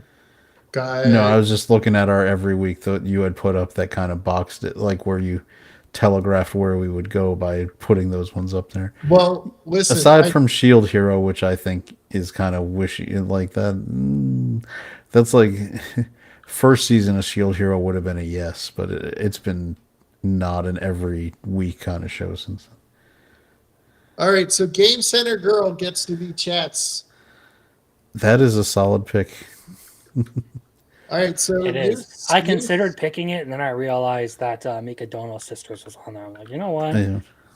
I gotta go for that one. So New Sagas doesn't make the cut. S See- rank because it's the same as everything. Night of the Living Cat, thank God it didn't make it. You really have that much of a problem with Night of the Living Cat? It's Oh. so hilarious. It's such a gimmick show, but it's still funny so far. It's It's still so great. it's so stupid. The Like, it Prime is. Minister's getting on a helicopter. Who flew the fucking helicopter? The cat? What? I was like, this is dumb. Okay. Vending machine. If Sporking was here, we could talk about it. Detective these days didn't make the cut. This is automatically going to be talked about. This is a shame that it didn't make it, but I figured by adding this, Crimson wouldn't choose Shy Hero, so I had to choose Shy Hero. I knew Crimson would choose this. I mean, I probably still would have picked New Saga or Night of the Living Cat before Shy Hero. Yeah, Shy Hero is it's funny. I mean, I think New Saga has got more going on than Shy Hero, but again, the Dommy Mommy is going to get Biggles' vote every time. Yeah, so Gets his engines revving, huh? room. I mean, I Oh, yeah. also have mine. Hope it never stops. All right, we're good. I got my set, and I was like, I don't have to pick Rui Rocks because Little Chad's going to pick it, and I was like, I don't have to really worry about picking Ugly Mug because I knew Little Chad would pick it. If I left this one off, what would you have picked, Crimson? If you had left which one? The sisters? Like I said, it would either be New Saga or Night of the Living Cats. Probably Night of the Living Cat. Oh, thank God I put this on here. Smart move, Biggles.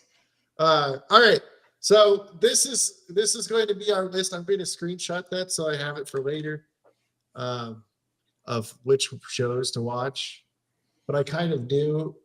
Listen, if you guys decide that you do not like the Rising of the Shield Hero after a couple more episodes, we'll drop it from this list. But let's go into Rising of the Shield Hero. I feel like Rising of the Shield Hero is like the guy who peaked in high school. It's still living off of all that credit got off its first season, which was really good. Hey, And it's just been Well, kind of coasting. I think part of the reason the first season popped off so hard was didn't it come out like right at the peak of Me Too when everyone was starting to realize how corrupt that whole movement was? maybe. And they You know what? It also came out right when the Kick Vic thing was going on too. So I think So like it came out in the midst of like a bunch of false allegations, and it was and like literally said, "Hey, you know, people can lie." So it was kind of a timely message that helped boost it. But it was genuinely, even just in a vacuum, a good first season. I still see a lot of people say like the first season was the point, the part of it that was truly worth watching. I like the end of the second season and the third season better than the first season. But that's just me. Yeah, well, you're Biggles. Your opinion doesn't count. And also, this has Brianna Knickerbocker in it, so we're talking about it anytime she's a voice actress in the show. Which she's actually the T girl who can't do anything right in Witch Watch, in the Witch Watch show. Huh. All right. So, like you guys were saying, these people seem super suspicious. Well, guess what? They tried to poison the hero, and he already figured it out because this guy is trying to get his political power. But he's also a douchebag because he's like, only the 4 great races can speak. Like, that guy's a loser. Hopefully, they kill him. That would be awesome. I would.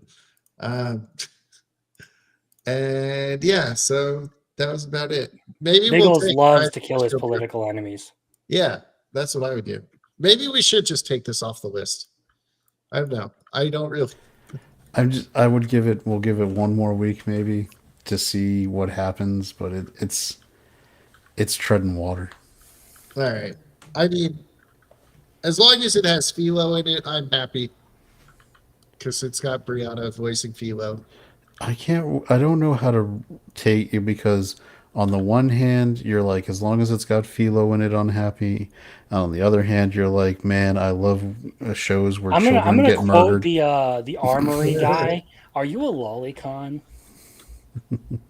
Oh, in the first season, Yeah. he's like, no, and then he like the in the second. Well, also Naofumi even says that to the other hero, the fishing hero from the other one, from the other world.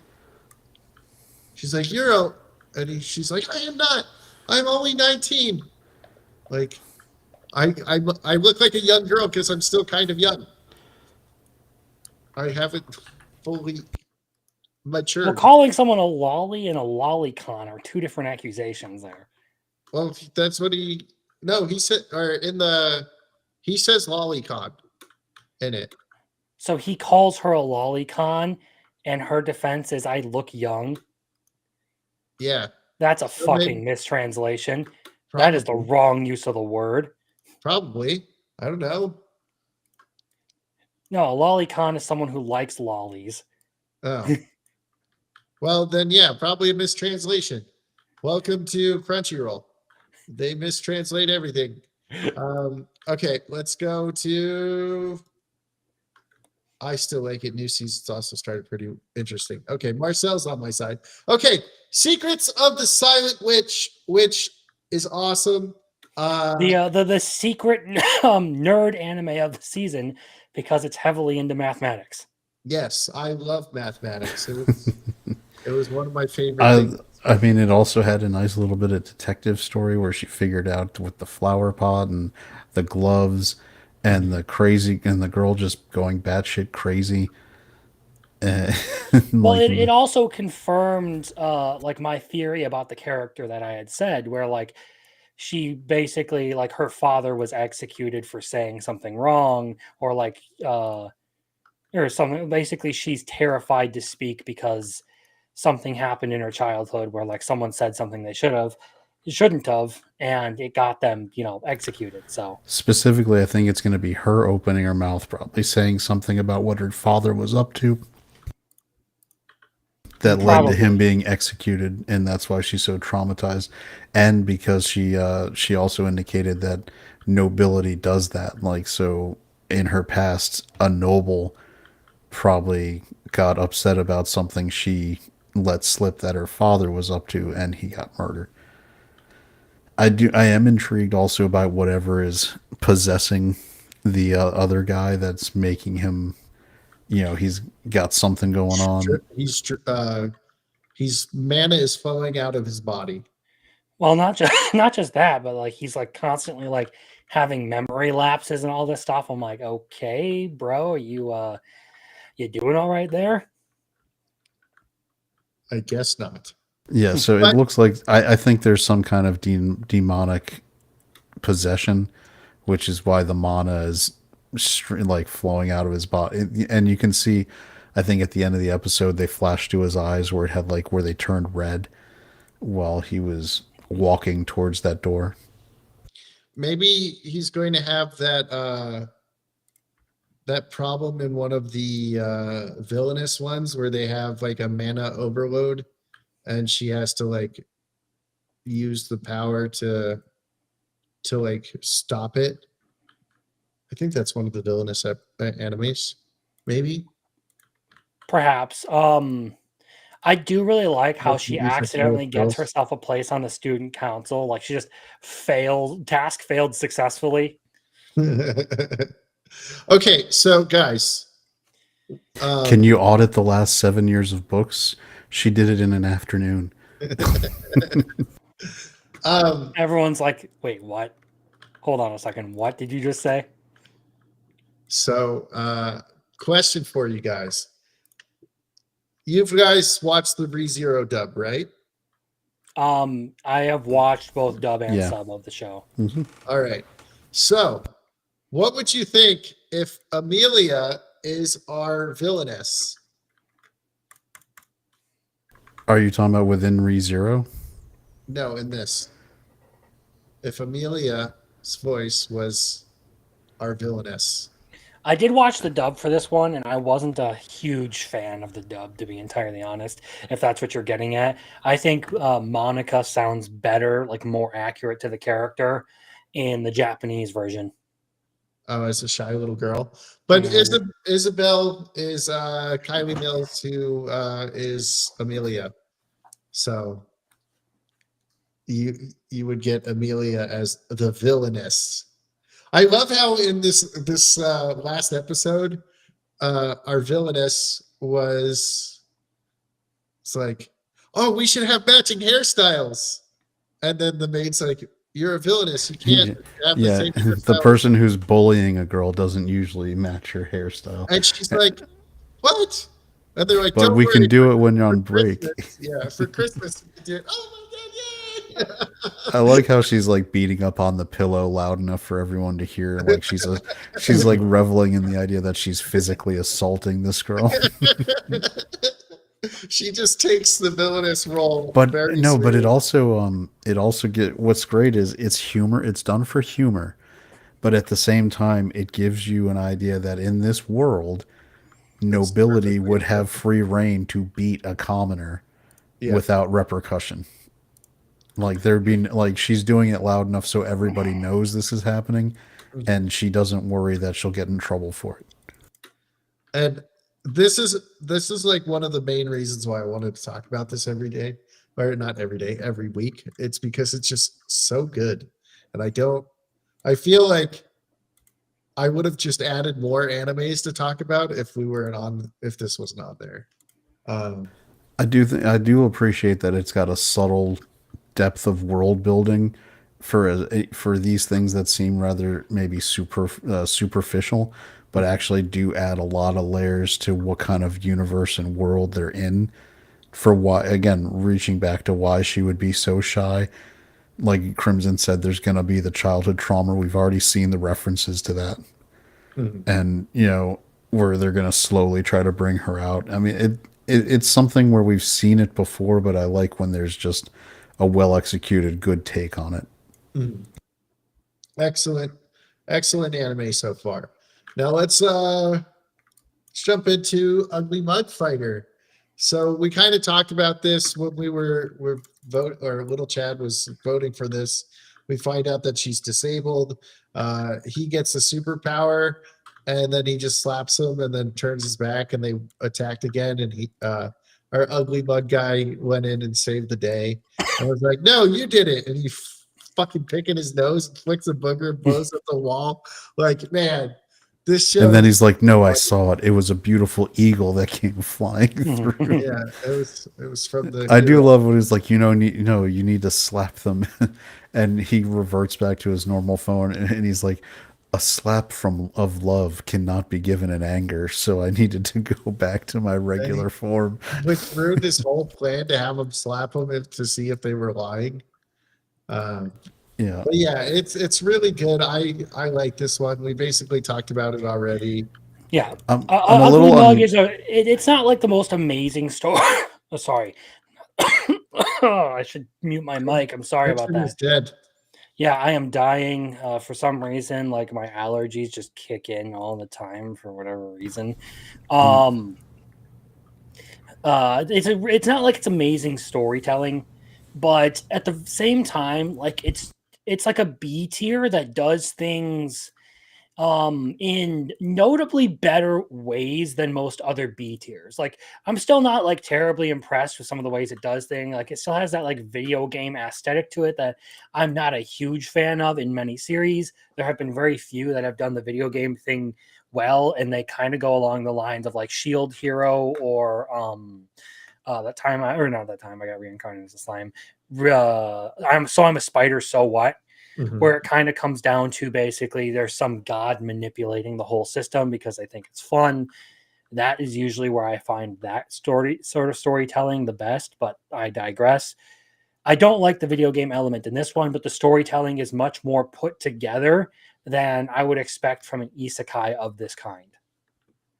All I right. also think the video game element is being used for good storytelling points with the all of them know that they've been isekai. They all know that they all got the setup where they got to allocate attribute points. So there's an element where they're discussing things and learning about the type of person they are because it's funny how somebody plays a video game and builds their character can give you a little bit about their mindset. Are you building to be a tank? Are you building to be offensive? Are you like what is your build choice and how does that reflect on your personality? So See, there's I always just max out health and be like, you know what? I can't die if you can't deal enough damage to me. All right, Katsu. I don't need to have a ton of DPS. I just need to be able to survive all of yours. All right, Katsu. Crimson Law, world's greatest tank on YouTube. Pretty much. When I used to play stuff like Overwatch and all that, that was what I primarily played was just tanks. Nice. He's like, All right. he's like, you didn't. Was it that old Next Generation episode where Data lost the game, and then he came back, and instead of playing to win, he just played not to lose, and it frustrated the guy till he gave up. That's Crimson is like, I'm just gonna not die long enough where you get pissed off and throw your control down. That is effectively the strategy. Like even in just like open world games and stuff where like I can build attributes and all that. Like my general play style is, max armor, max health, and then like, you know what? I'll go from here. Like find a way to become unkillable and then worry about killing the enemy. That is my strategy. The moment I can no longer die, I know that there is absolutely nothing that I need to fear anymore. I can go fight God and I don't care. Oh, good segue, Crimson. And he is the Almighty God, and he's like, "There's no God in this world." And he's like, "Wait, I got the title of Almighty God. I'm going to protect you." Yeah, Shigeru is basically like I mean, aside from being OP in literally everything, the indestructibility thing would be exactly the sort of thing that I would think of. All right. You know who else is pretty or indestructible other than when it comes to women? Our shy hero. So Mm, he goes on a date with Tommy Mommy, Goa, right? That's how you say her name, Goa? Goa, Goa? yes. Goa? Goa. Yeah. Goes on a date with Goa. She's like drugging him. He's got immune to status resistance. And he's like, wait, is this an actual date? Like, he's like, don't get the wrong idea. And then she's like, let's go on our date now. Like, and like cuddles his arm and like, He's like, okay, don't get the wrong idea. Don't get wrong idea. Don't get the wrong idea. You can do this. Hey, let's go on our date now. Oh shit. hello, welcome, Chris, Joe Max. Hello. All right, so we are on Shy Hero. I like how the demon lord's daughter and our assassin basically just like go out to eat and they fucking kick the shit out of all those dudes. It's Like, Dami Mommy and Demon Lolly who do that actually. oh yeah, actually, yeah, sorry, because the priest is now trying to kill. But Yeah, but it's Anemone's turn to try and kill the hero. yeah. But okay, before that, before we go into that, for some reason I was thinking it was their off thing. The other two were just eating sweets, right? Mm-hmm. Yeah, okay, so they were just eating sweets. And she asks our shy hero Toto or Toto? Toto or Toto. Toto. Like the dog. Yes. Yes. Okay. Toto uh to be her dog. And he's like, no. And she's like, no, you probably hate me now. And he bites his hand so he doesn't pass out so he can talk because he's very shy. And he goes, I can't be a dog because I can't protect you. I could never hate you. And then she's like, I love you. And he his fucking head explodes and he goes unconscious, basically. And then it is our assassin's turn to kill him. So they go out in the field and she puts this giant ass fucking, or it's a little bomb, but it goes based on his power. So it gets fucking gigantic, and she's like, "Oh no, I'm going to die." So she cuts it off, and she's like, wake up, and throw this out," because she blows in his ear to make him pass out. And he like throws it into a mountain, and it explodes.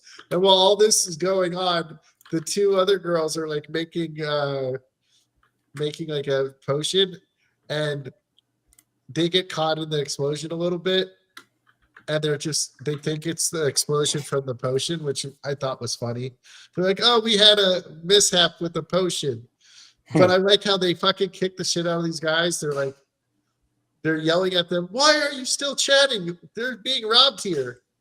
And the dude goes, "You don't know who you're messing with," and like attacks the demon ward's daughter, and she like deflects it and goes, "You don't know who you're messing with." And then they like tie him up, and she's like, "Oh, we can't let him know how strong we are. Like, this can't happen." So they use the drug, and they're like, "Oh, you can't remember." But I fucking love this episode so much. It might be my favorite episode so far. It's so good. I don't know. I think some of the earlier episodes were a little bit better, but it's still just a fun, entertaining show. Like the whole thing is a goofy premise, so it's worth a watch. And we'll be talking about it every week. This is the season's I parry everything. It's just that is getting a season 2 here soon. I know. I brought it up because it can be fun, right? People like lighthearted, fun shows. It doesn't all need to be dark and depressing. Like Biggles, I know loves seeing children die in anime, but not everybody's about that. So sometimes you want the lighthearted ones. That is a lighthearted one. This show is like a solid 7 kind of show. It's fun. It's lighthearted. It does what it does fairly well, but it's not breaking. Like it's not doing anything groundbreaking. It's not right. The writing isn't epic. It's just good at what it is. It's in a lot of ways it's very similar, and it's weird that it's competing against it. But something like Brought Back as a Vending Machine, which is a very inoffensive, generic, but still slightly entertaining isekai. In this case, it's not an isekai, just a hero show. It's good. It's solid, and it's going to be completely forgotten probably next season, aside from the fact that it's got very distinct waifus that may sell a good amount of merch to Biggles this off season. I'm going to look to see if they have anything from this show in the way of dendroids. I mean, those girls are built to sell, vinyl dolls. That's what they're there for. Good for them. Ooh, speaking of vinyl dolls, there's a new Darkness doll. Yay! Okay. So new saga. Anybody seen this week's episode? Like I said, I haven't watched a whole lot this week. I'll probably spend the rest of the night catching up on stuff like that. And maybe prepping my next video and all that stuff. Who knows? I think, this last episode was when he collected the sword, right? Well, he technically got the sword last time, but now he has He actually has the conversation. And it's a person, yeah. And they explain to the others who it is. That it's a magical AI replica of the queen from ancient times. Which is, I mean, it continues to be a slightly above average fantasy show take. This is like 7.5, 8 kind of territory where solid. I like the idea of the time travel loop being, a motivator.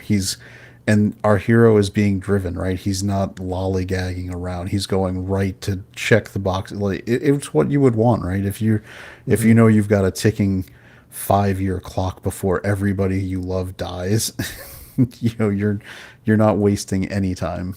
So I think it's solid. I'm intrigued to see if there's more, now that he's collected the sword and he's got the money, and they've come up with a convenient way where they've got the magical pouch that will let them draw coins right from the dungeon, so they don't have to find a way to haul all that money out, which is, I love when they actually give you your, hey, here's your MacGuffin that makes things convenient. Hmm. It's spatial magic. Anybody Here's the can learn it. MacGuffin that like solves the obvious glaring issue that we're about to create. Yep. I mean, I kind of appreciate that a writer actually, a lot of shows don't even address it. They just skip it. So it's nice that they at least gave lip service to solving the problem. So Yeah. it's a solid show. It could, depending on how it moves from where we're at now, it could move up or down. It's still early, but what we've seen is, I think, pretty good. Yeah, I'm enjoying it. But it's not one of my favorites. But I do like the trash one so far. Gotcha, That Akuta. got you Akuta. Yeah, I personally really like this one. I've been like looking forward to this since like I picked up the manga. Um, just because like I've repeatedly said this because there isn't really much to cover yet, as the anime is really only in its infancy. But it's got a really solid beginning of the series where you're kind of introduced to characters and then you're given their motivation in the first episode. It's a good emotional hook into the series with a betrayal and all of that. And our main character is basically exiled from the floating city. Mhm. But then, of course, he sort of learns more and more about the world. He has a run in with a guy named Engine who showcases the power system of this world. So it's it's cool. I like the way that they're doing this. It probably could be animated better. I'll give critics that because they do tend to rely a lot on some CGI in here. But I think overall, it's a good, solid show. A really good shonen battle anime. And fuck his ride or die. She was not a ride or die. She was like, just die. Yeah, no, she was a cunt. Hopefully she gets hit by a trash thing. um, Well, I mean, from what I've seen of like future parts of the manga that I haven't read, it does seem like that's something that will play back into the story. But this week's episode's when he got all the abilities, right? Or was that last week's? the last episode, I don't think there's one out for this yet, is there?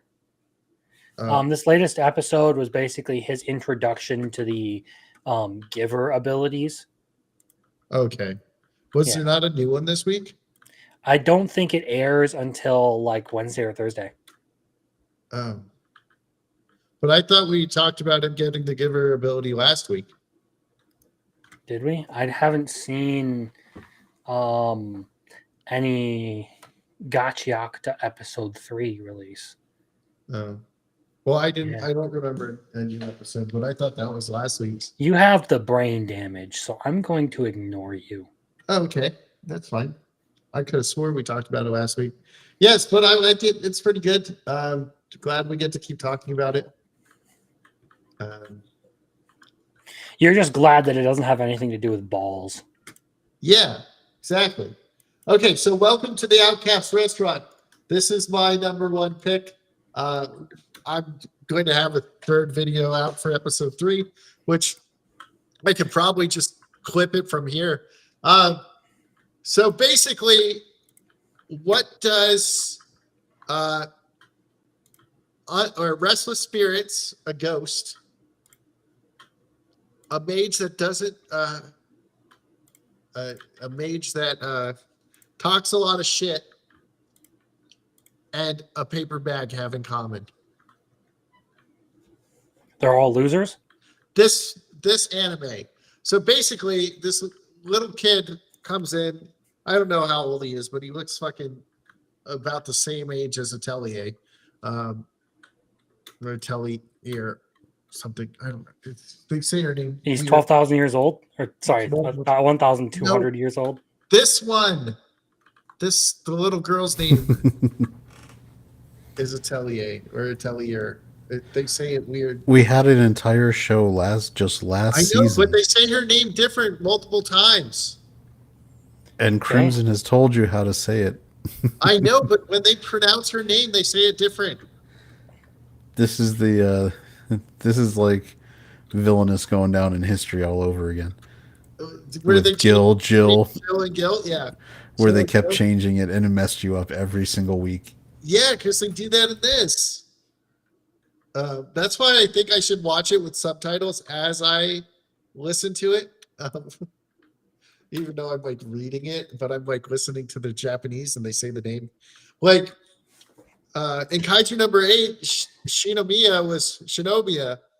And like in the sub, they were saying Shinomiya, like but she calls herself Shinomiya in the dub. And then I went to rewatch it to record for my video, and she said Shinomiya, and I was like, they fucking changed it again. Like, what the fuck is going on? Like, why did I know I'm not hallucinating. But in here they say the name different a couple times. They probably fix it later on. But so he goes, he's saying, I don't want to join an adventure group that doesn't want to see everything as like an adventurer should. I want to be the best. Like if they don't want to be the best, I don't want to. So he's saying everybody wants to join Silver Wings, which is the party Dennis got kicked out of. He ends up not knowing what to eat. So Atelier's just like, and this time just get fried rice. So they end up listening to Atelier and getting fried rice.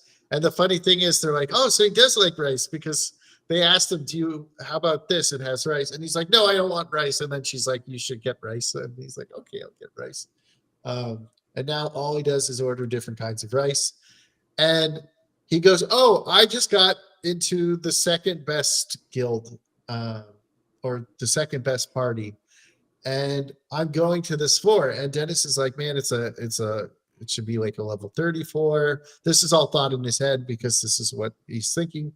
And he's like, but he checks his level and he's like, oh, he's only level 17. Like, I don't think he's ready for this.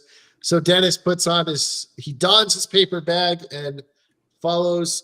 He finds out that these guys left him there because he found out they were in the same, and he was like, I want to talk to you. Well, they don't, or this is before he has the paper bag on his head.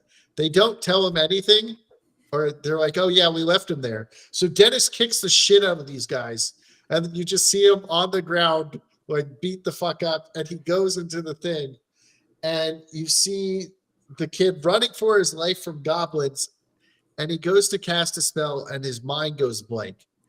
And then you see these vines come up, grab the kid, pull him over into this little cave, and there's this girl there. And she's like, yeah, my party left me.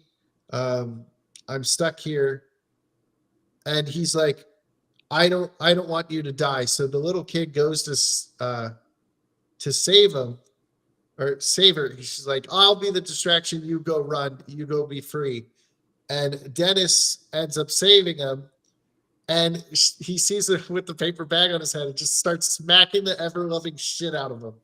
And Dennis is like, stop, it's me. He takes off the mask. And he's like, oh, boss. And so they help him save.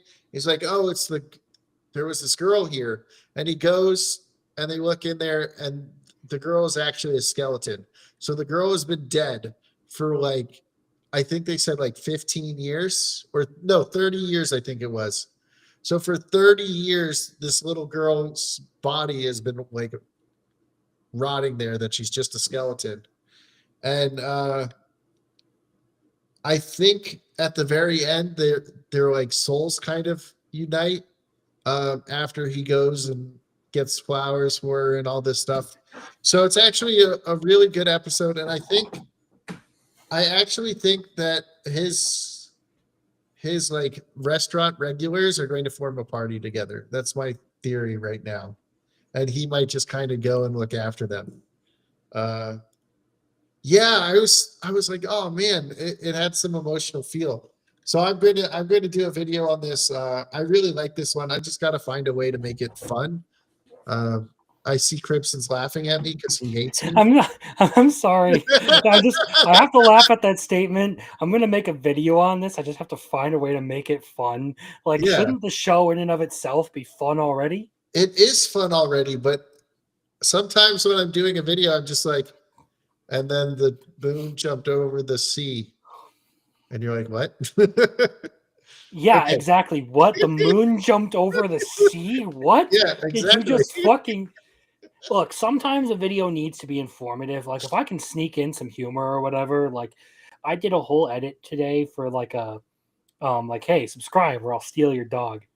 Yeah, I know. I comment on you stay away from my dog or I'll put carrots in your food. Or I said Joke's on you. I like carrots. yeah, well in I'll, the Joke's I'll eat on those you, I'm into that shit. motherfuckers raw. Okay, like I like in carrots. They your taste good. Don to Don video, you're like, I'll steal your dog. And I said, you stay away from my dog or I'll hit you harder than the 100 hits. You know, I just go with whatever you say in your video. No, that's gonna be my new thing. Is hey, like, because if you don't, I'll steal your dog. Uh, so culture exchange with the center girl, game center girl. Why is center spelled like that? Is it like a movie theater where they spell it different? It's like the British version of center. I guess they're trying to distinguish it from like the The damn center of a British circle versus like a building. The damn British ruin everything with their English. Yeah, Learn the to speak Brits. English, you British bastards. The Brits and the Aussies, man, are both fucking retarded. Oh, poor Aussies, they're retarded. Okay. Poor Aussies, they have to put up with Moz. Poor, poor Australia. Okay, so this one he kind of goes to meet her at like a different arcade, and she's like excited about it, I think, and she takes an energy drink. Is that what happens, or why does she take the energy drink? Okay, so she was trying to figure out the night before her date. She was trying to pick her outfit for what she should wear to her date. She wanted her mom to just pick it for her, and her mom's like, "No, you're gonna get tired soon. You need to go to bed." And she's like, "No, I'm fine because I just drank this." And she holds up the not Red Bull can.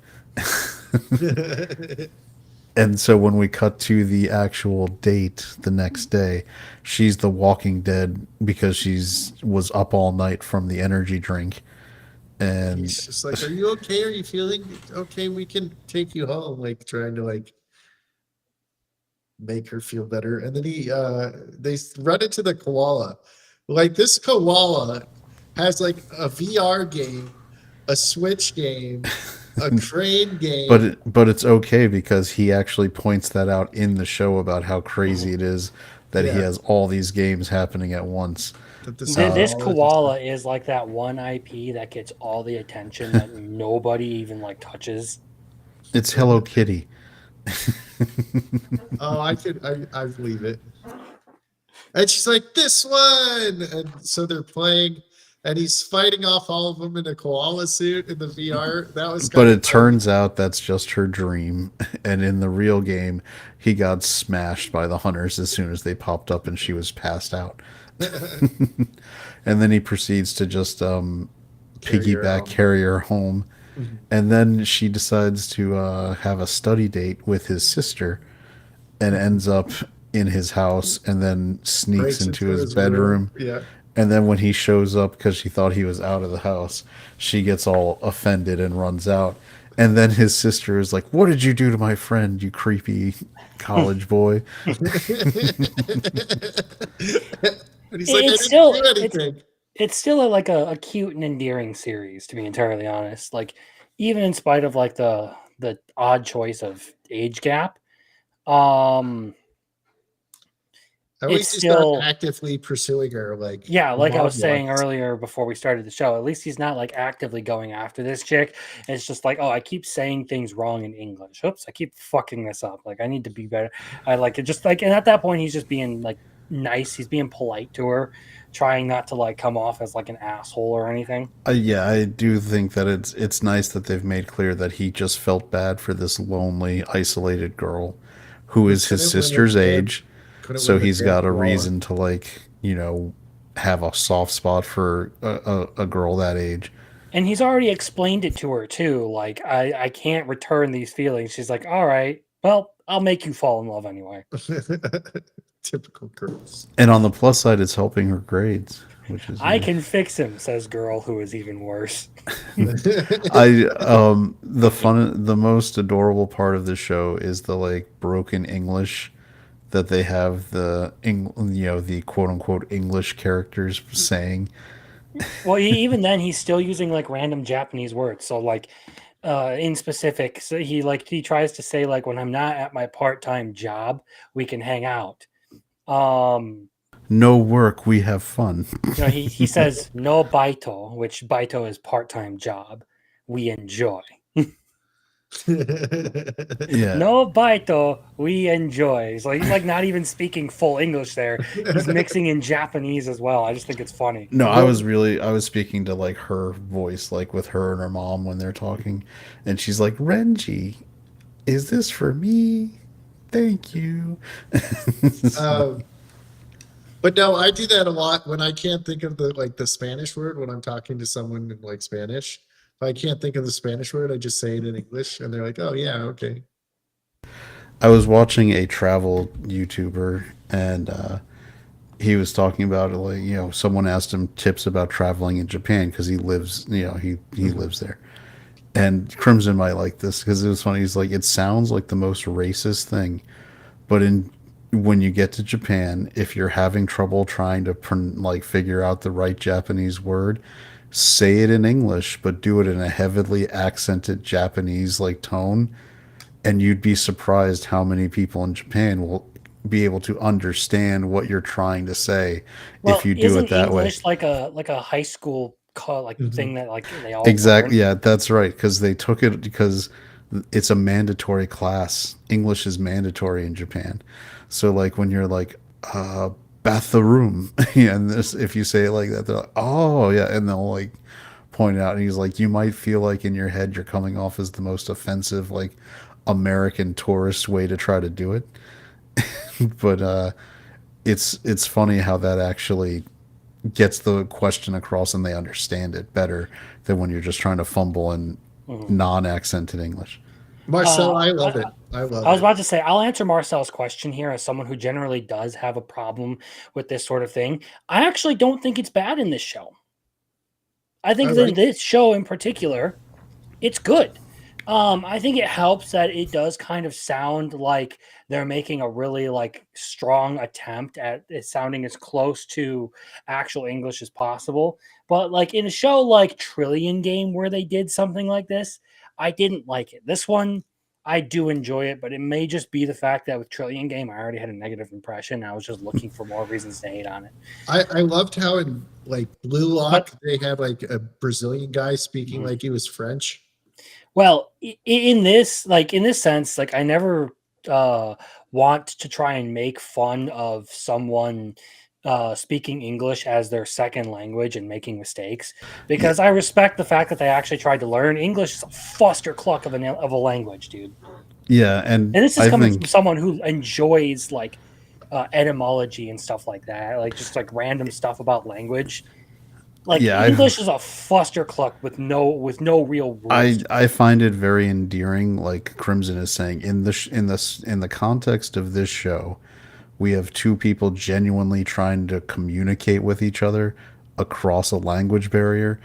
I'm not bothered by it at all. Like just last season, Catch Me at the Ballpark, right? We had parts where we had American quote unquote ball players where one of the storylines was trying to be able to communicate with the Japanese players on their level, like learning to talk Mhm. in Japanese instead of just going through a translator all the time. And that was endearing, even though it was funny because it was a Japanese voice actor, like, saying English dialogue. I appreciate when they try to be authentic. So I don't ever have a problem with that because I Mhm. appreciate when they're trying to portray how it really is. Like, you've got people with a language barrier.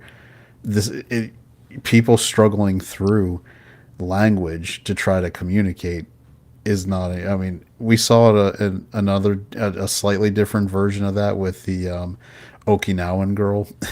Just, well, yeah, where even within the Japanese island chains, right, Okinawa has a whole different dialect than mainland Japan, and so a Japanese person had trouble communicating with someone from Okinawa.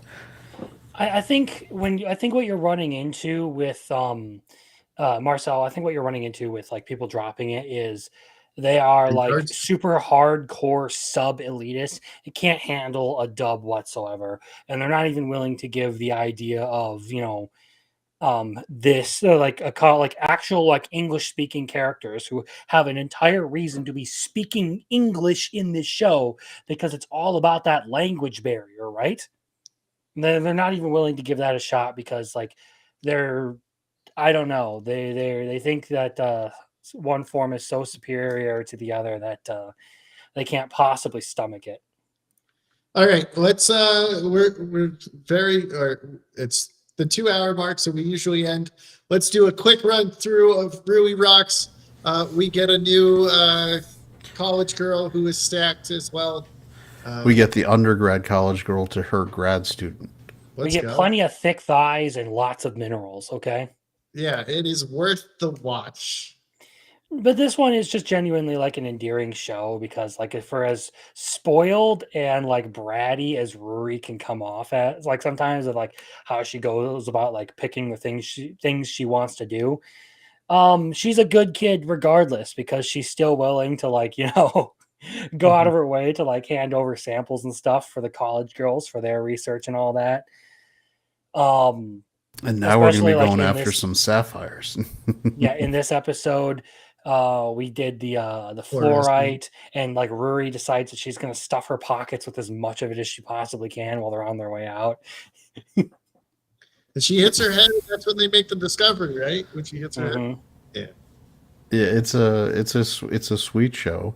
It actually provides pretty good general mineralogy data. I mean, I'm married to a geologist. She That's the degree my wife has, so I can confirm that from having watched with her, this all checks I mean, you're not getting this isn't advanced level degree geology, but it is good basic solid geology information, which is you have the best ass in the season, And the solid second best mineralogy guess in this information, season.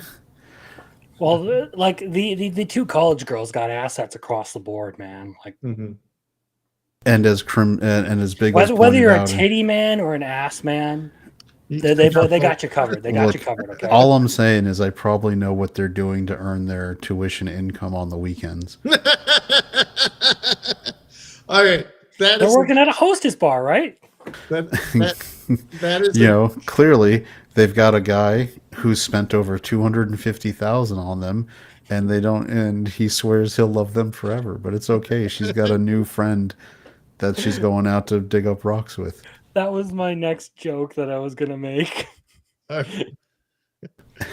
all right.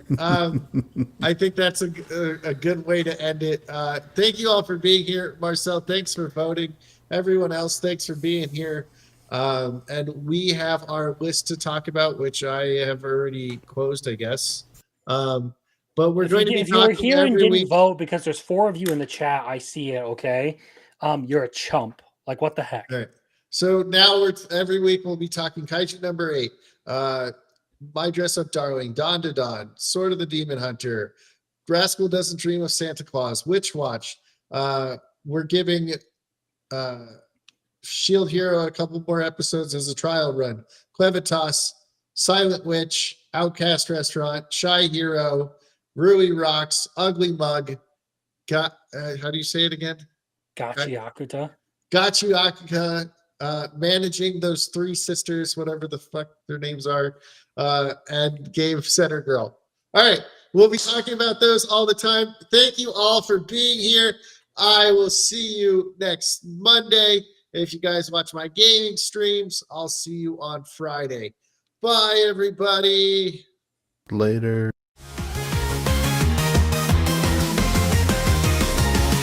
Crimson set is just for the plot, but we all know it is probably not. Little chat with another slice of life. Biggles keeps talking about another villainess. And in the trumpet, we decided that you look back. Watashi tachi wa sore ra wasubete gun seki shimasu. It's the Biggles break.